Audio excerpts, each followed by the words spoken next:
Welcome to my HTML beginners course. Naturally, HTML means hypertext markup language. Our HTML was created to structure web pages on the net. Naturally, they used to just write the text just like that. HTML has a history. It started from Berners-Lee, 1991, right up to what it is right now.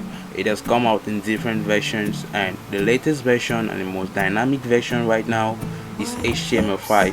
So this is the HTML beginners course. Is this beginners course is based on HTML5. So there are different IDEs you can use.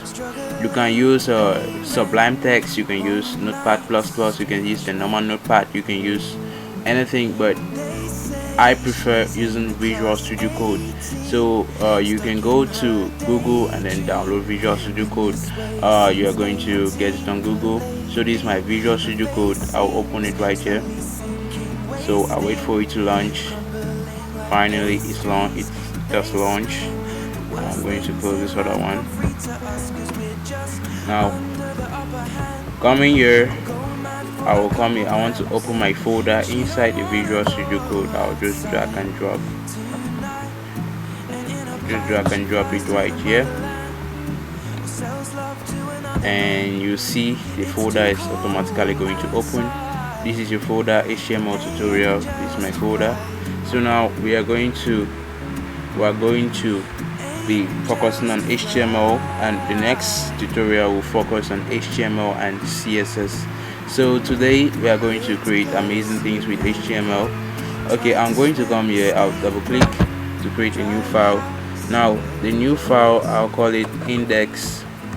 Now you can call it anything. You can call it banana, as long as you want the computer to know that it's an HTML file. You have to end it with .html. Know that every file has an extension. So this is an HTML file, so if you don't put the extension there, it is not going to work. So I love index.html. The reason why most developers use index.html is because index.html, once you load your website online, it is going to pick up it as the first page. So I'm going to set index.html. Now the awesome thing about Visual Studio Code is, normally if you want to declare, let me create a random file. Let me say note. Normally if you want to declare an HTML5, since this is the latest version, the other version are outdated. If you want to declare an HTML5, this is how you declare it. You declare it like this. You set the doc type. To HTML. So this generally just sets the doc type to HTML5. So that's the latest HTML, and it is like a header that contains all the tags that you need. So if you have been using programming languages, you understand the meaning of header. So we are going to come back to our index.html and then see what I'm talking about. So the awesome thing about the Visual Studio Code is I don't need to stress to type all the syntax code that I have to start with. I just have to click my shift button, and then I click this semicolon, and then I click enter. It just generates me the header with the code I have to start with. Now this HTML is programmed just like a letter. In the letter you have the header of the letter. The head of that letter is made up of a title, and it is made up of some descriptions on the location, or your location, the date, the current date, and all those kind of stuff. So don't overlook at this meta viewpoint. It just helps to scale your HTML in such a way that no matter the device, is going to look good, even though you have to do some work on it still. So now we have a header with the title. Anything we put on this header, is head tag. Anything we put on this head tag, note that if you have a tag like this head tag, it should have a closing tag that reference to it. And this is the title tag. It should have a closing tag that reference to it. So now these tags are called void tags. These are called non-void tags. And a tag that has a closing tag is called the void tag, or a tag which does not have a closing tag, like this one. A tag that has a closing tag is called a non-void tag, while a tag that has a closing tag is a void tag. So dynamically we're going to be creating some stuffs. Remember that anything you enter inside here, let me show you how it is. In Visual Studio we have what they call extensions. These are extension bar. These are a bunch of extensions I've downloaded, and one of those extensions that helps me a lot is the live server. Now with the live server, once I cannot stress to open my HTML file by just closing these windows and then going to look for my file.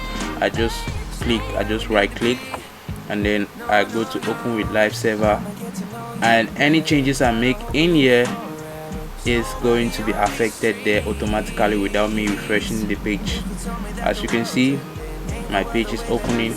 Now this is my document. I want to change the name of this. I want to change the name of that.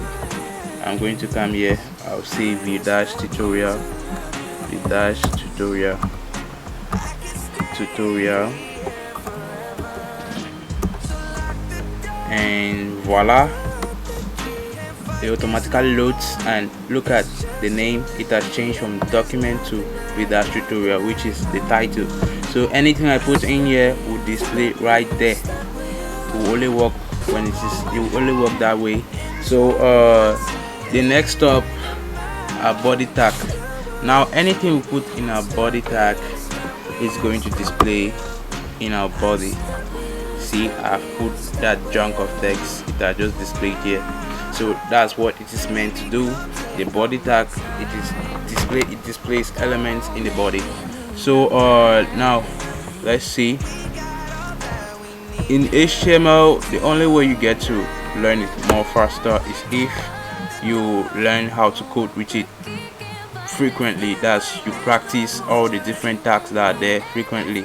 There are so many tags, there are hundreds of them, but I promise you won't use all. So don't try to take all the tags and then put in your head at once.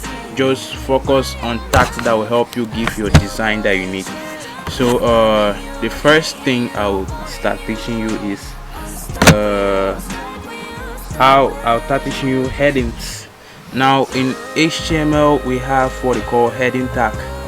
Now these heading tags is just used to display different sizes of headings in your body.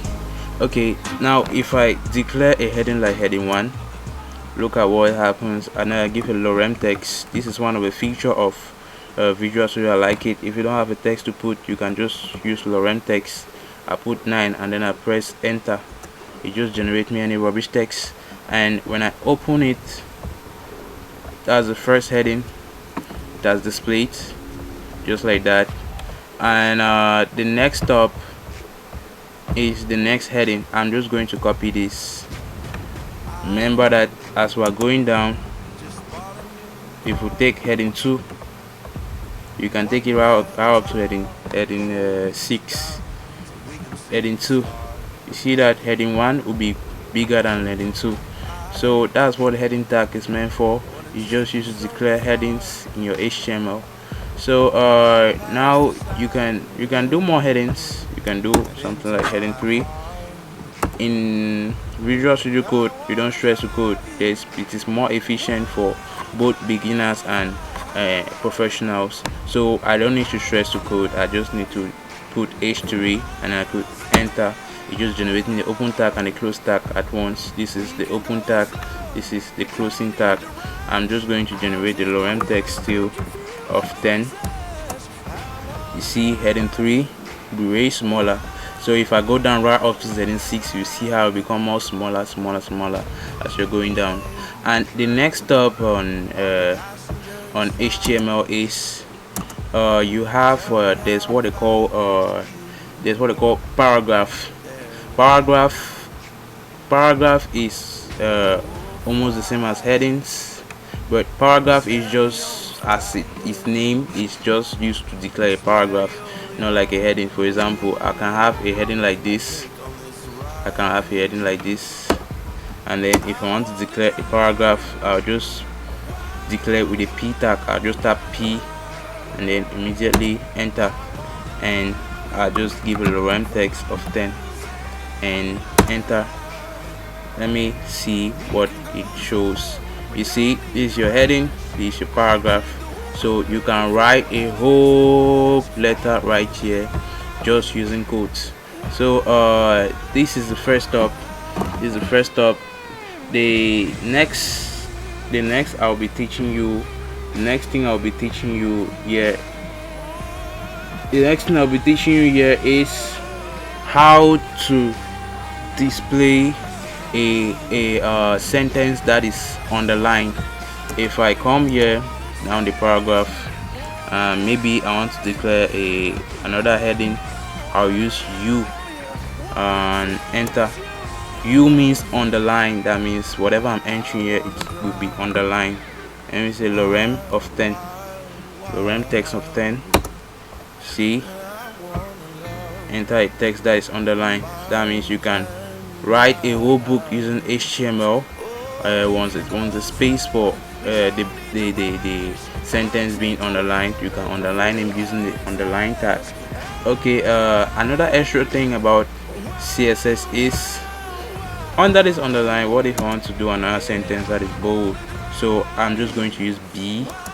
Inside the B, I'm just going to use jargon text, lorem text of 10, and let's see how it looks. You see, we get this a lot. So if we don't want this issue, because I want that once this guy is underlined, it displays, this other guy right here should go below it. That's this other man that is bold should go below it. So what I'm going to do is I'll come right here below this one, that's below the underline and the B. I'm just going to use BR to break the line, and voila, it goes under it. So that's generally it. If I want it to go down again about 2 times, because it's too close to the upper one, this one is too close to this one, so I'm going to still use B. I'm going to copy this B, Ctrl C, and paste it right here. You can see it goes right down. So that's generally what it means to align items in HTML. Normally without these tags, you will not be able to actually align items in an HTML file. You will not be actually be able to to make items display very well on the HTML file. So let's see. The next thing I want to teach you, let me comment this. In HTML, there's one more thing. There's what we call comments. Now comments are just used to hide items from displaying on your web page. Now if I want to comment this, on how you comment it, you have to come here, and then you have to use this open, and then this mark, and then 2 lines. You close it right here. You will see your heading 1 will no longer appear because you have commented it. Now let's see, your heading 1 has disappeared just like that. So that's what they call comments. So when you're commenting, maybe you're describing how your code is. Maybe you want to comment this man in, remember, Visual Studio Code is very simple to use. It's the simplest ever code editor to use to write your codes. I'll just insert C and then enter. That's my comment. I'll say this is a heading. Maybe you're working with a team, and then maybe you want them to know that actually this project you have worked on is this particular tag is for heading. They should not put it for something else. They should not move it from here. It should be there. So I can come here and I'll say this is a paragraph, just like that. This is a paragraph. This is a paragraph. These things, these comments makes your code more visually appealing. That's, it makes it more easy to read. That people can easily go through your code and then understand, especially when you're dealing with JavaScript, which is one of the most complicated ones in web development, and maybe PHP, which is more a bit simpler. You have to use comments a lot. So if you miss your code, if you write your code without comments, your teammates or you yourself, if you leave the code for a long time, you will not be able to understand what the code is and what functionality the code is performing. So I want to comment all of this. I'll do control and slash. So I think I've misinterpreted this a bit, so I'm going to remove this. Okay, I'm going to comment this other one still with control slash. I'm going to move this one. So you see, when I comment all of it, look at my web page, it becomes so blank. There's nothing there. It's like I didn't even write anything in my code. So that's what comment is. It allows the browser to ignore your code, and then actually it's just used to explain your code more better for you and maybe your teammate if you're working with the team to understand. So let's go to the next. Okay, in HTML, there's one more thing you can do also. You can display a list. For example, maybe you want to write a whole book using HTML. Now if you're writing that whole book, you wish to an extent that you need to be listing some items. That's if you are narrating a story about somebody buying some stuff, you have to list the item that the person bought. Sorry, maybe the first thing the person bought was tomato. Maybe number 1 will be tomato, number 2 will be, and so on and so forth. So now there are two kind of lists, normally. The first kind of list is when you list from number 1, number 2, number 3, number 4, number 5. The second kind of list you actually know, I think, is when you start listing. Sorry, let me go up a bit.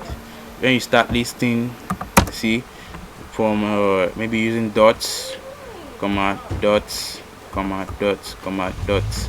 Now in HTML, this type of listing, we call it ordered list, and this type of listing we call it unordered list. So I'm going to push this man right up a bit. So I'm going to delete, I'm going to push it right here. I know it's going to come down again. Okay, now let's see how we declare ordered list. Where ordered list, the first letter of let's say the first letter is O, second letter is L. So that's how you declare an ordered list. So you have declared an ordered list. This OL signifies this 1, 2, 3, 4, 5. That's, you're declaring it and you're naming the elements in order. So now if you actually want to list the items, you will have to use list, the list tag, which is called in HTML li. Enter. So list, the first one, tomato. I copy, paste it. You can paste it many times. Maybe let me say orange, banana, onion. So let's see. Voila, you see, these are the different elements. They are listing, the items are listed in order. That's number 1 is tomato, number 2 is orange, number 3 is banana, number 4 is onion. So that's it for ordered list. Now for unordered list, where you use dot, for you to declare an unordered list, that's a list with dots not with 1 2 3. You use UL, which stands for unordered list. So yeah, you have just declared this dot dot dot dot dot with UL. Now you have to actually list the item, which should be LI. Or I can just copy the same things that are here, because it's the same LI I'll be naming. The only difference is UL signifies dot dot dot, OL signifies 1 2 3 4 5. So let me open my web page. You see, voila, the first one is 1 2 3 4 5. The second one is tomato, orange, banana, this dot dot dot dot dot dot, dot just like that. So that's it for listing. The next step, we are going to be doing a ref tag. That's an A tag. We're going to be using an A tag to reference to a particular HTML page. That's when you're in one HTML page, you want to go to the next HTML page. How you do that? That's the magic we're going to perform after this.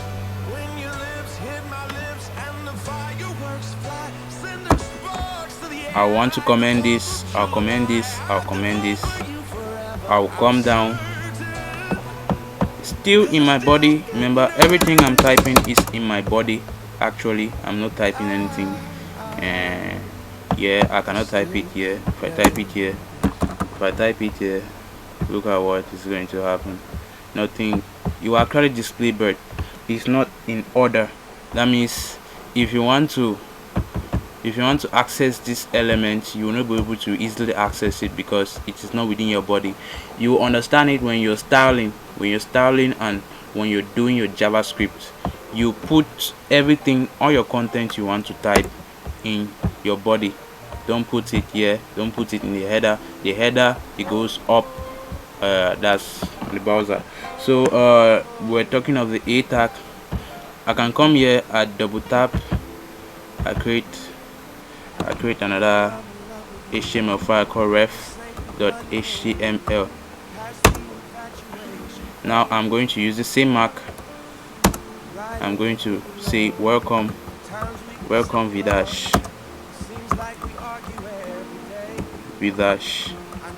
So inside my index.html, I want to create a particular thing, a particular tag.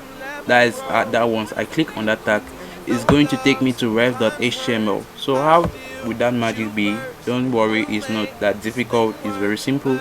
So let's see. I'll say A. I'm going to declare an A tag. That's A, enter, and in here I'm going to come here. I'll just copy the path.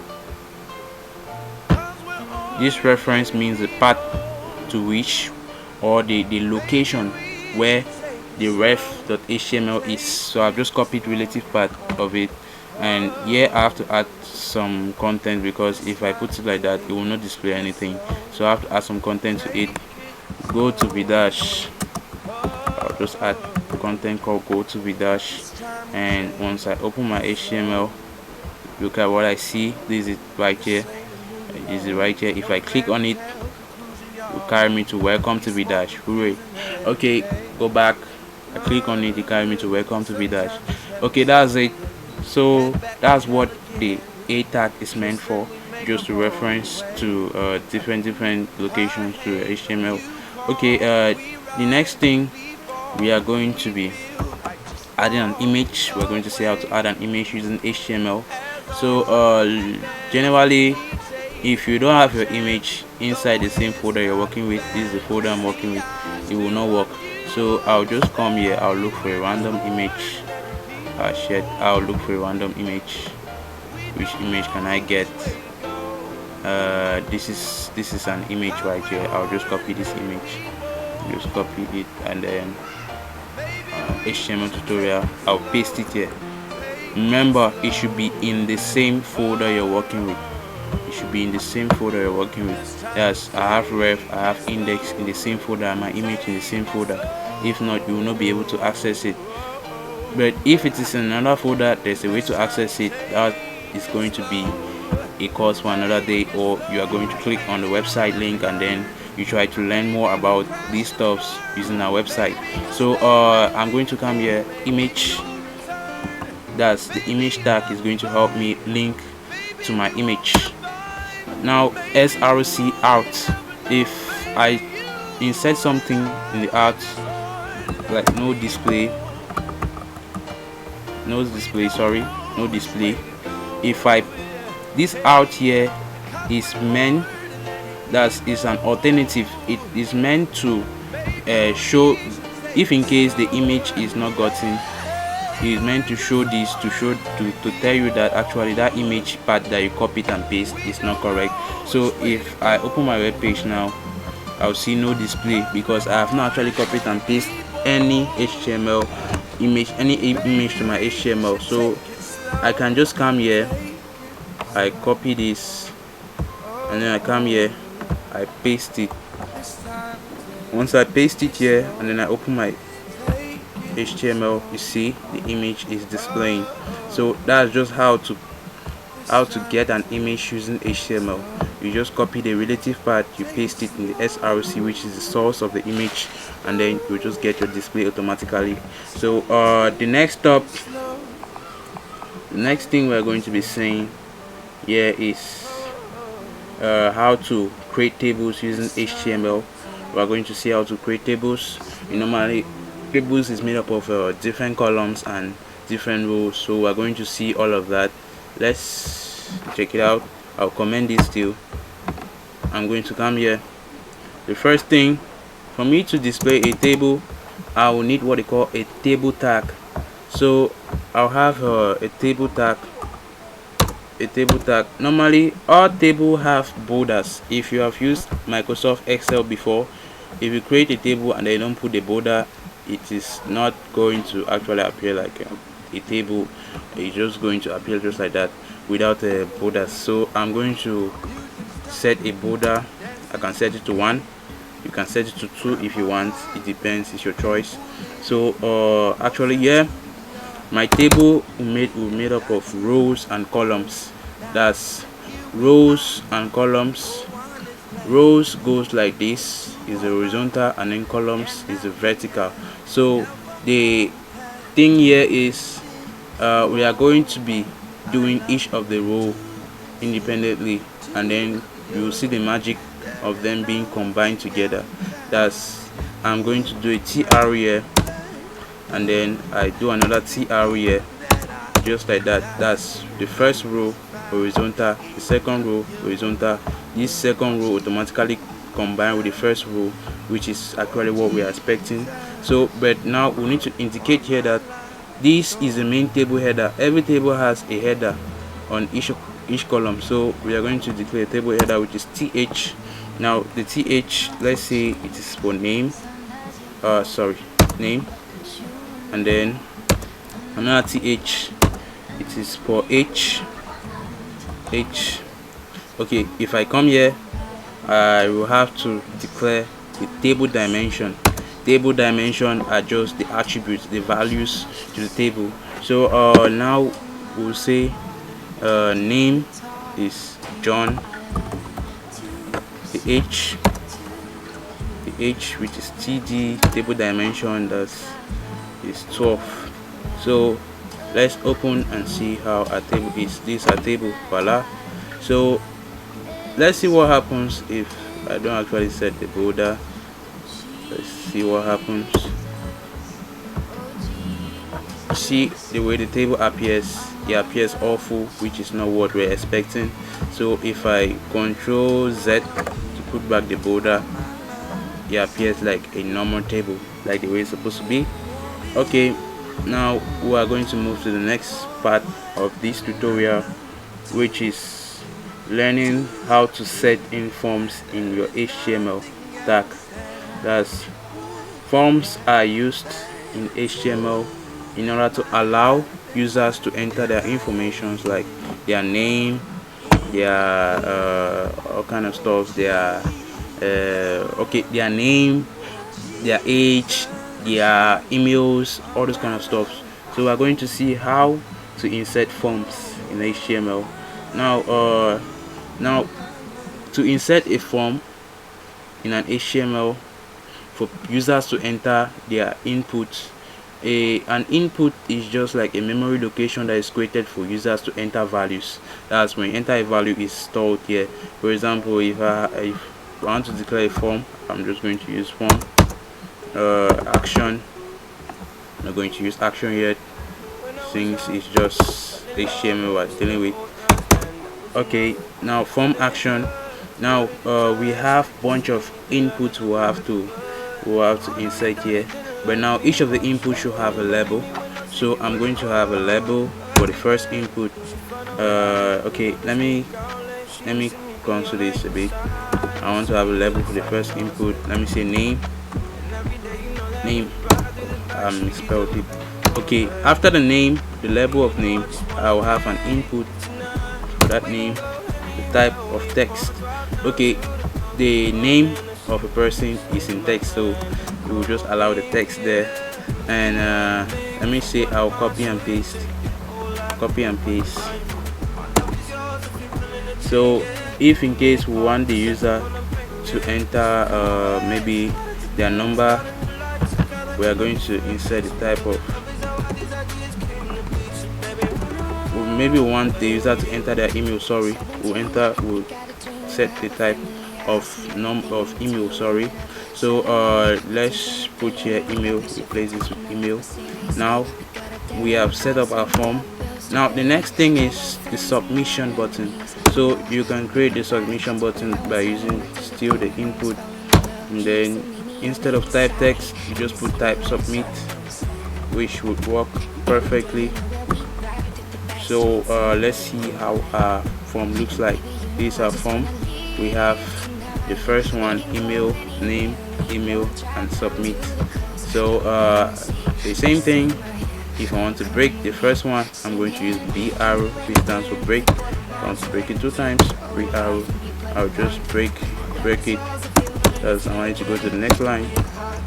Okay, B arrow. So I'll see. Let me see. Okay, it looks perfect. User enters their name, their email, and then next up submit. So that's generally it. The next stop we're going to be looking at, the next stop, next tutorial, I'll be teaching you how to I'll be teaching you other tags like the navbar tags, the other tags, and also if you want to learn more, visit our website. Okay, let's see.